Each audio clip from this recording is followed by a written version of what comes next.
असेल नशिबात तर होईल आज दर्शन, अशा हिशोबाने थांबलोय. बघूया, खूप गर्दी आहे इथे. बघूया.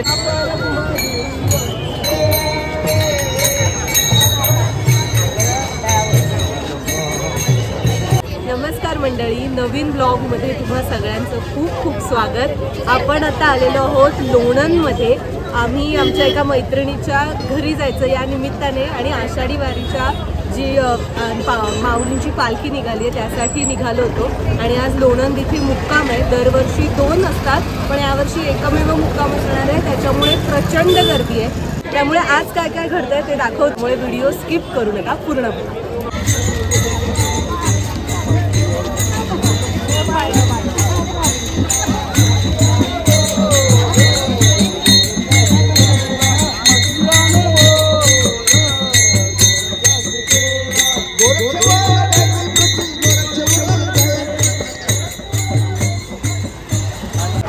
सो आलेलो होत आम्ही आणि इथे जे हे तुम्ही ट्रक बघताय ना, हे सगळे ह्या दिंडी आहेत ना, म्हणजे ट्रक आहेत त्यांच्या सामानासाठी.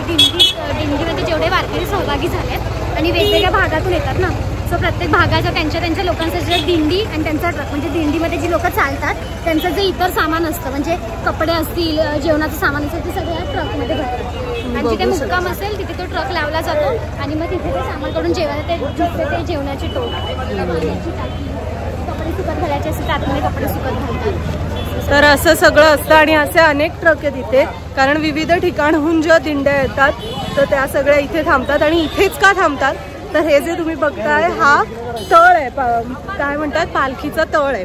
आणि इथे आता जी येणार आहे पुढे पालखी ती येणार आणि त्याच्यानंतर आज रात्रभर इथे मुक्काम असणार आणि उद्या पालखी निघणार. ते बघा, तुम्ही माझ्या मागे बघू शकता.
हा जो मार्ग बघताय माझ्या मागे, तो इथून पालखी जाणार, म्हणजे इकडून जी येणार ती इथून, जिथे तळ आहे जिथे आज मुक्कामासाठी पालखी थांबणार आहे तिथे आता जाणार. आम्ही थांबलोय, लेट्स गो. म्हणजे असेल नशिबात तर होईल आज दर्शन, अशा हिशोबाने थांबलोय सगळे इकडे. तर बघूया, खूप गर्दी आहे इथे. बघूया जितकं दाखवता येईल तिथे.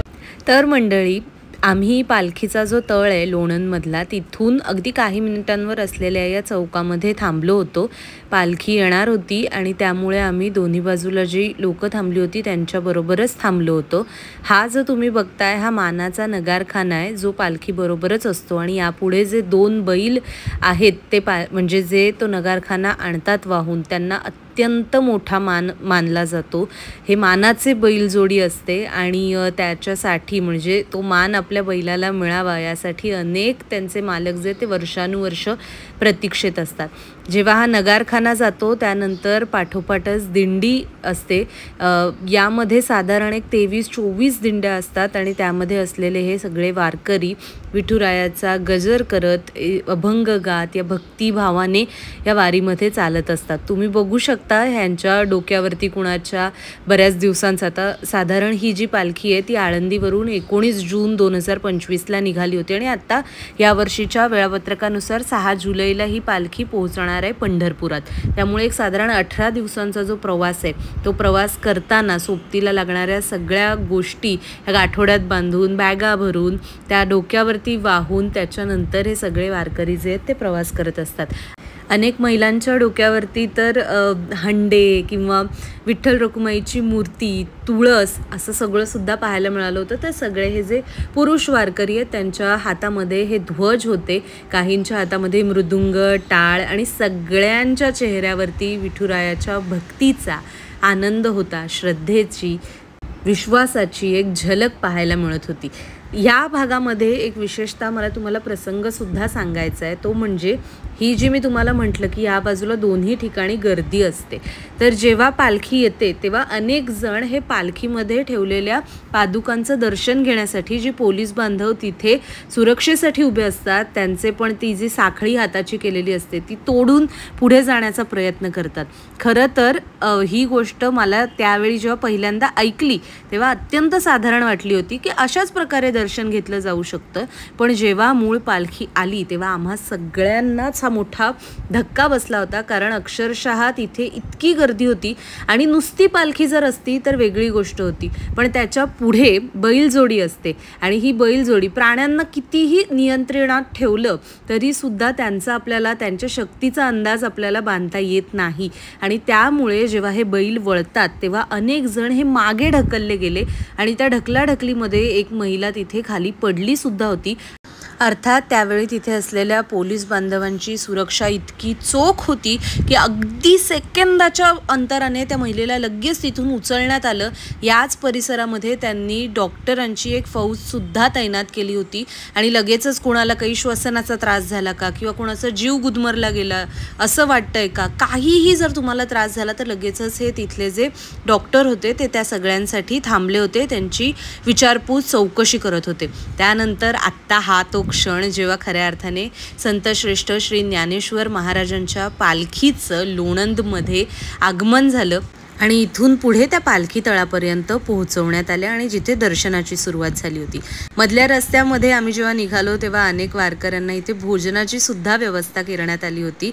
आणि हे सगळं झाल्यावर आम्ही पोहोचलो स्नेहाच्या गावी. आता फायनली आम्ही पोहोचलोय वाहा गाव. वाह काय गाव असं मधलं काहीच दाखवता आलं नाही, कारण बसमध्ये गर्दी नव्हती, उभं राहायला वगैरे जागा होती, रस्ते पण छान होते.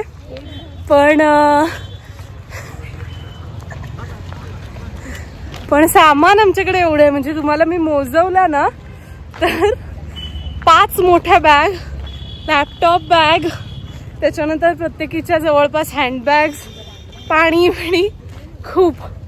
पण ओव्हरऑल प्रवास एवढा काही त्रासदायक नव्हता. सामान आमचं जास्त असल्यामुळे थोडे त्रास. अशी छान हिरवळ आहे.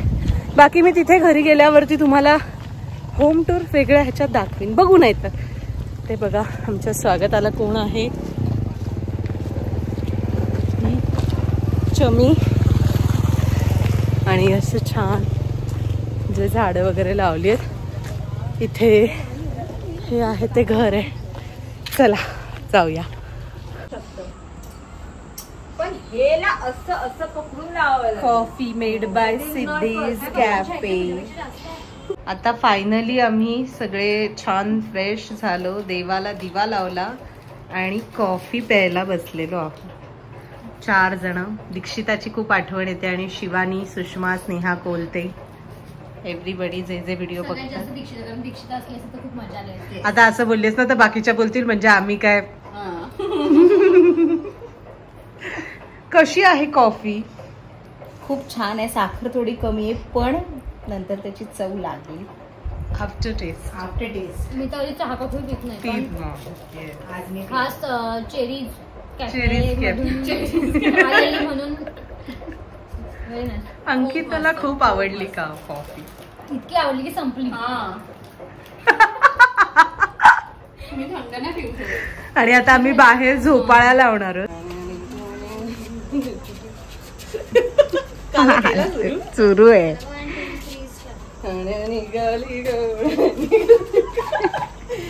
इकडे पाण्याचा प्रॉब्लेम असल्यामुळे आम्ही आता हंडा घेऊन शेजाऱ्यांकडे पाणी भरायला चाललोय. आणि ही सिद्धीची 3 लिटरची बॉटल, 2 लिटरची बॉटल आम्ही आणलेली आहे. वेळ न घालवता त्याला आम्ही ते घर राखायला ठेवतोय. एकटीच नीट राहा. बाय. हो हॉलमध्येच बसा जरा. येस.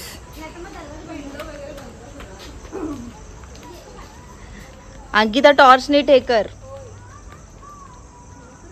आणायचा 1 पीस घालून हंडा. काय नाही ते चल. हा मला साथ द्यायला आलाय. चला आता बंद करा, उचलायला या. यम्मी दिसतंय.